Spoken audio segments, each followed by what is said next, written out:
Thank you for downloading this in-ear entertainment podcast. You're listening to Shakespeare's Sonnets.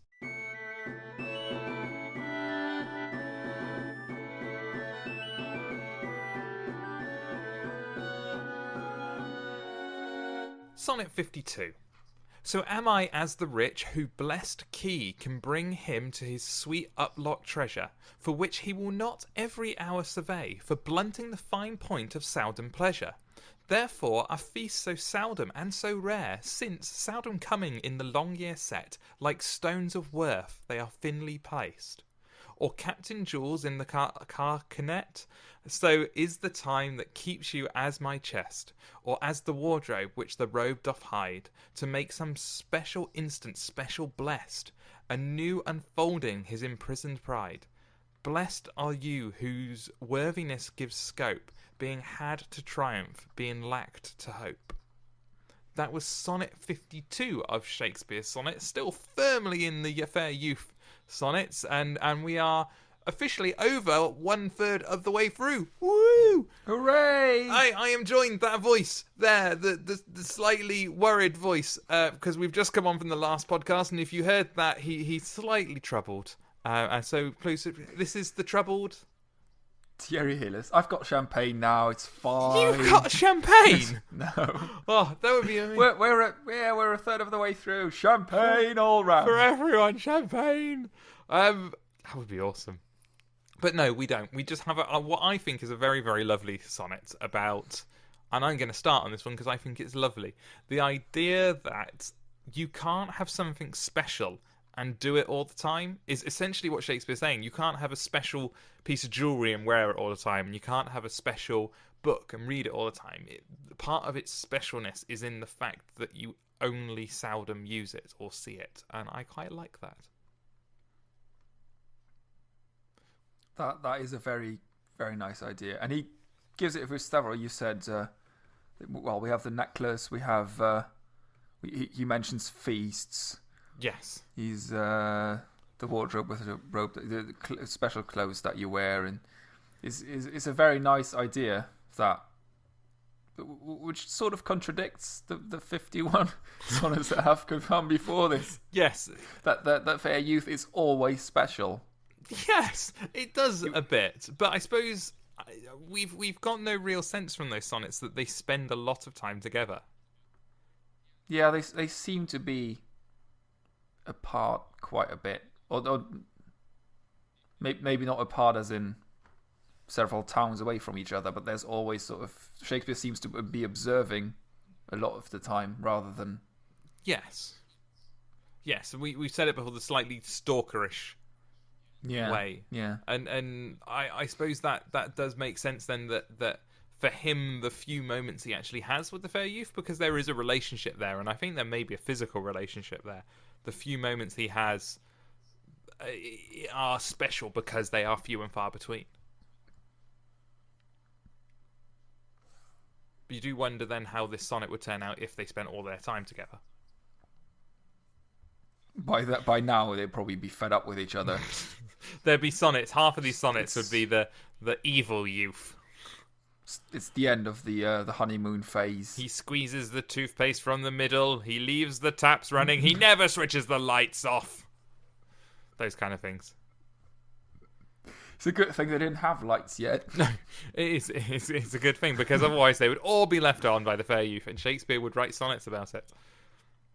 And how he pays all the bills, and the fair youth sits at home all day long and doesn't even do the washing up.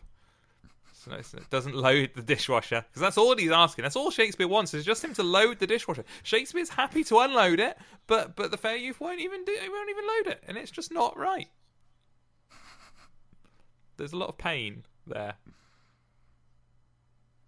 Sorry, I've gone off into my world of my own, where the Shakespeare and the fair youth live in a sitcom world in my head, and I seem to have scared Thierry, who's not talking. No, I'm just trying to. You do know you didn't finish that sentence. I'm wondering how rare feasts would have been for Shakespeare. That's a fair. No, I'm just. That's a fair point. Because he was quite close to royalties. The Elizabethan court and the royals and. Yeah, so I imagine he would have been invited to them left, right, and centre, and he would have been a sort of favoured guest, I guess. I would imagine that he would have been quite favoured by the court, and yeah. So to him, does that spin this in a different light then? If you take that into context, that what he's actually saying here is in jest or as a subversion of that. I'm not sure. It might just. I'm just wondering whether the seldom pleasure is a lot less seldom than we would imagine it to be. That he meant it in a slightly different way. He meant it in a kind of... Yeah, rather than being, I don't know... Not every day, but... Once every 6 months. Instead it's only once a week sort of thing. Yeah, which would throw a different reading onto this. That yeah, if he's talking about this and he's meaning once a week or twice a week, that's different to if he's talking about once every 6 months or once a year. Yeah, that's... I'm yawning, excuse me. Where are our historical experts when we need them? Yes, where are you? Come on this show and tell us what's real so we can stop making things up. Like history. Well, we're not making things up. I'm just wondering whether that... I can't imagine Queen Elizabeth living off bread and butter most of the week even. No, it would have been feasts all round and huge amounts of wastage. And you're right. I think Shakespeare would very pompous dresses and and Shakespeare would have been invited to all that and would have been a part of it. So I think you're right. That's interesting. I don't quite know how that fits in, but I like it. Or it might be. Were they? What religion was it? Were they Anglican Protestants? Oh God, my history sucks. Henry VIII set up the Church of England. I know that much. Which was before Elizabeth. So C of E would have been the state religion. Would they?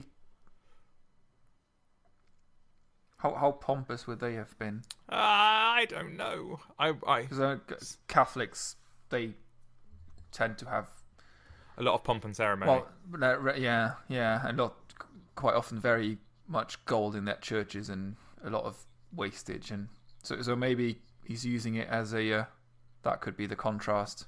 Yes, the feast compared to the simplicity of religious life, which more people would have been. Yeah, would have been used to. Yeah, that could make sense. And I suppose. Essentially what you're saying is what's seldom by Shakespeare's standards might not be seldom by someone else's, might be... Right, yeah. In his time, and even less so in our time today, from what we would consider seldom for him. Yes. He wouldn't be consuming the NHS recommended guidelines for alcohol consumption. No. He'd be well over them. As are so many people today. Including Thierry, who's drinking a whole bottle of champagne to himself, it appears. Well, you're too far away, Mark. He's drinking it I just want to point this out of a bright green mug. It's very classy. I don't have champagne glasses, they're too expensive. Champagne itself, fine. Glasses, can't. Well, once you've spent 40 quid on a bottle, you don't want to spend another 10 on glasses. No, that's true. Priorities. This Sonnet, you could just swig out of the bottle. It's that's not classy. Oh, sorry. It's class what we're going for here, Mr. Mug. This sonnet's got some very very lovely lines in it. My favourite is when he's talking about. So it's got the so is the time that keeps you as my chest, or as the wardrobe which the robe doth hide. And then the line that I really like, to make some special instance special-blest. And that repetition of special and the sound of instant and blessed, it just sounds wonderful. To make some special instant special blessed. I love the idea that you have something secret that you keep or you do on a rare basis that brings specialness to a special time. I think that's quite lovely.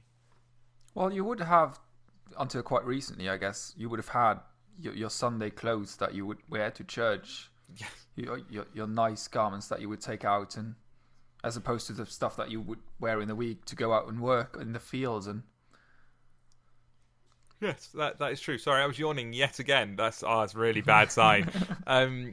Yes, you would have had.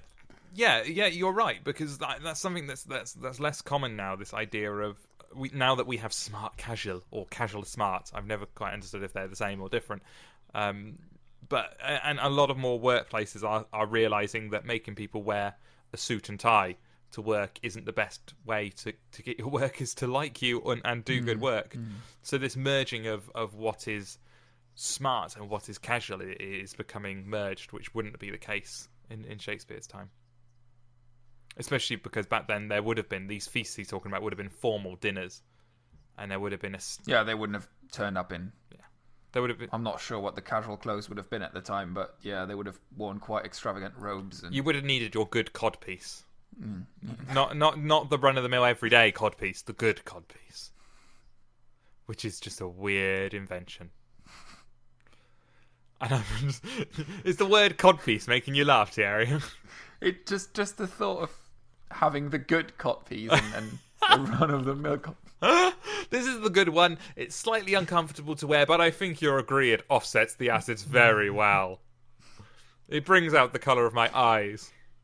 Or something like that. I don't know. And my yellow teeth. Or my lack of teeth. My wooden teeth. My lack of teeth. Yes. So, specialness, lovely. All very good. I've run out of things to say again. I know I is that good form to just announce on a podcast? I've run out of things to say. This is it. This is the end. This is the end. We are done. Well, we're not, because you got to read it before it's the end. I'll read us out, and then we can be done forever. Forever. No more sonnets. There are only 52. I'm going to edit Wikipedia tonight, and then we can rest. Just delete 100 articles. Yeah, and then we can sleep, Tio. We can sleep. Remember what that was like? No, we're doing them all. We have to do them all. It's good. I'm enjoying this. Sonnet 52. So am I as the rich, whose blessed key can bring him to his sweet up-locked treasure, the which he will not every hour serve. Where is that sentence gonna go? To which he will not every hour survey. He won't cast his eyes over it once. Because in my version it says the witch. The witch. Yeah, the witch. It's an old way of talking. It's very old British. Like the likes of which we have never seen in this place before. Oh, I guess. Yeah. Weird. Yeah, it is weird. It's wrong, and everyone in the past was wrong. But there's nothing we can do about it now. Unless you invent time travel. I'm working on it. Excellent. Good. Sonnet 52. So am I as the rich, whose blessed key can bring him to his sweet up-locked treasure, the which he will not every hour survey, for blunting the fine point of seldom pleasure. Therefore are feasts so solemn and so rare, since seldom coming in the long year's set, like stones of worth they thinly placed are, or captain jewels in the carcanet. So is the time that keeps you as my chest, or as the wardrobe which the robe doth hide, to make some special instant special-blest, by new unfolding his imprisoned pride. Blessed are you whose worthiness gives scope, being had to triumph, being lacked to hope. That was awesome. That was Sonnet 52. And you liked that line, to make some special instant special-blest. It's a very good line, no? Actually, what was that? The last line. I actually quite like that one. Being had to triumph, being lacked to hope. Yeah, that is lovely. That is very nice as well. This Sonnet 52 is a good sonnet to think about and read out loud. There are some weird phrases in there in some places, and the word carcanet, which means necklace, but apparently we must say carcanet. Anyway, that was Sonnet 52. You've been listening to Shakespeare's Sonnets, and I've been Mark Chatterley, and you can follow me on Twitter at Nufkin. And I've been Thierry Heles, and you can follow me on Twitter at Sound of Seagulls. And we will see you next time for Sonnet 53, which is a big surprise, and I can't even remember what it's about, so I no spoilers here. So see you later. Goodbye.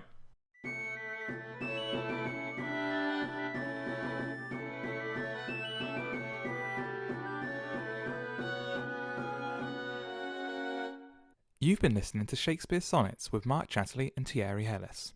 This has been an In-Ear Entertainment podcast. To listen to other podcasts or find out more about In-Ear Entertainment, go to www.inearentertainment.com.